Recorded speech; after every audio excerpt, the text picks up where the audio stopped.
ಮಾಜಿ ಪ್ರಧಾನಿ ರಾಜೀವ್ ಗಾಂಧಿಯವರ ಹತ್ಯೆಯಲ್ಲಿ 5 ಕೆಜಿ ಚಿನ್ನವನ್ನು ಬಳಸಲಾಗಿತ್ತು.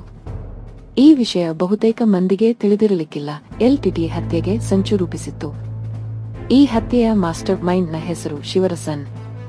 ಶ್ರೀಲಂಕಾದ ಜಾಫ್ನಾದಲ್ಲಿ ಜನಿಸಿದ ಶಿವರಸನ್ಗೆ 1991 ಮೇ 21 ಭೀಕರ ಹತ್ಯೆಯ ಜವಾಬ್ದಾರಿಯನ್ನು ನೀಡಲಾಯಿತು. ಮೇ 20 ಶ್ರೀಪೆರಂಬದೂರಿನಲ್ಲಿ ರಾಜೀವ್ ಗಾಂಧಿಯನ್ನು ಹತ್ಯೆ ಮಾಡಲಾಯಿತು.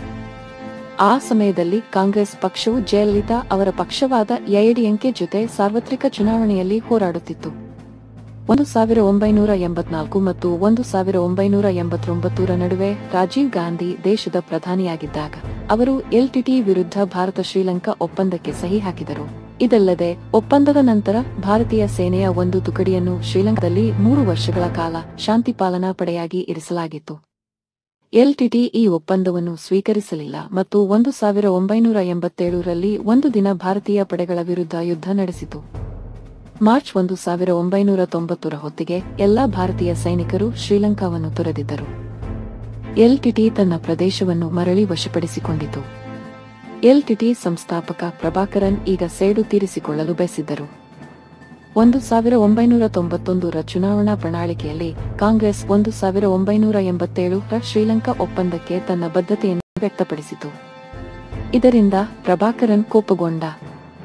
ರಾಜೀವ್ ಗಾಂಧಿಯನ್ನು ಕೊಲ್ಲಲು ಆಪರೇಷನ್ ವೆಡ್ಡಿಂಗ್ ಅನ್ನು ಪ್ರಾರಂಭಿಸಿದನು. ಎಲ್ಟಿಟಿ ಹೋರಾಟಗಾರರ ಸಹಾಯದಿಂದ 5 ಕೆಜಿ ಚಿನ್ನವನ್ನು ತಮಿಳುನಾಡಿಗೆ ಕಳ್ಳಸಾಗಣೆ ಮಾಡಲಾಯಿತು.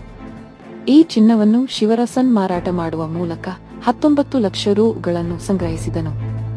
ಇದನ್ನು ರಾಜೀವ್ ಗಾಂಧಿ ಹತ್ಯೆಯ ಕಾರ್ಯಾಚರಣೆಯಲ್ಲಿ ಬಳಸಲಾಯಿತು. ಶಿವರಸನ್ ಸಿಕ್ಕಿಬಿದ್ದದ್ದು ಹೇಗೆ?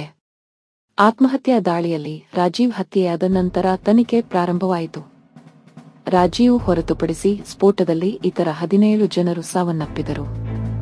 ಶಿವರಸನ್ ಮತ್ತು ಅವರ ತಂಡದ ಕೆಲವು ಸದಸ್ಯರು ಭೂಗತರಾದರು. ಈ ದಾಳಿಯಲ್ಲಿ ಛಾಯಾಗ್ರಾಹಕ ಹರಿಬಾಬು ಕೂಡ ಕೊಲ್ಲಲ್ಪಟ್ಟರು. ಎಲ್ಲಾ ಚಿತ್ರಗಳನ್ನು ತೆಗೆದುಕೊಳ್ಳಲು ಶಿವರಸನ್ ಅವರನ್ನು ನೇಮಿಸಿಕೊಳ್ಳಲಾಗಿತ್ತು.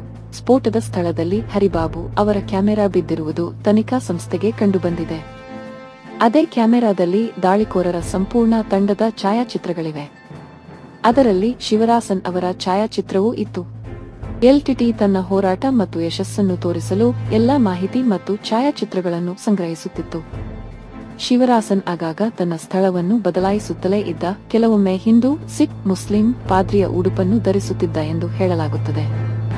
ಏಜೆನ್ಸಿಗಳು ಅವರನ್ನು ಹಿಂಬಾಲಿಸುತ್ತಿದ್ದರು.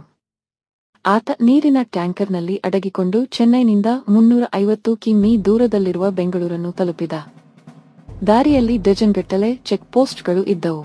ಶಿವರಸನ್ ಸುಳಿವು ನೀಡಿದರೆ 15 ಲಕ್ಷ ರೂ. ಬಹುಮಾನವನ್ನು ನೀಡಲಾಯಿತು. ಪೊಲೀಸರು ತಮ್ಮ ಮನೆಯನ್ನು ಸುತ್ತುವರೆದಿದ್ದಾರೆ ಎನ್ನುವುದು ಶಿವರಸನ್ಗೆ ತಿಳಿದಾಗ ತಕ್ಷಣ ಆತ್ಮಹತ್ಯೆ ಮಾಡಿಕೊಳ್ಳಲಿಲ್ಲ ಎಂದು ಅನಿರುದ್ಧ ಮಿತ್ರ ತಮ್ಮ ಪುಸ್ತಕ 90 ಡೇಸ್ನಲ್ಲಿ ಬರೆದಿದ್ದಾರೆ. 36 ಗಂಟೆಗಳ ನಂತರ ಆತ ತನ್ನ ಜೀವನವನ್ನು ಕೊನೆಗೊಳಿಸಿದ. ಶಿವರಸನ್ ಅವರು ಗುಂಡು ಹಾರಿಸಿಕೊಂಡ ಪಿಸ್ತೂಲನ್ನು ಚೆನ್ನೈನ ಸೇಫ್ ಹೌಸ್ನ ಅಡುಗೆಮನೆಯಲ್ಲಿನ ಟೈಲ್ಸ್ಗಳ ಹಿಂದೆ ಮರೆಮಾಡಿ ತಮಿಳು-ಇಂಗ್ಲಿಷ್ ನಿಘಂಟಿನಲ್ಲಿ ಇಡುತ್ತಿದ್ದರು. ಆ ಜಾಗ ಅದು 2 ಅಡಿ ಉದ್ದ ಮತ್ತು ಅಷ್ಟೇ ಅಗಲವಿತ್ತು. ಆ ಜಾಗದಲ್ಲಿ 2 ಸಣ್ಣ ಡೈರಿಗಳು ಕೂಡ ಸಿಕ್ಕವು. ಅದರಲ್ಲಿ ರಾಜೀವ್ ಗಾಂಧಿಯವರ ಹತ್ಯೆಗೆ ಸಂಬಂಧಿಸಿದ ಹಲವು ರಹಸ್ಯಗಳನ್ನು ಬಹಿರಂಗವಾಗಿದೆ. ಮಾಜಿ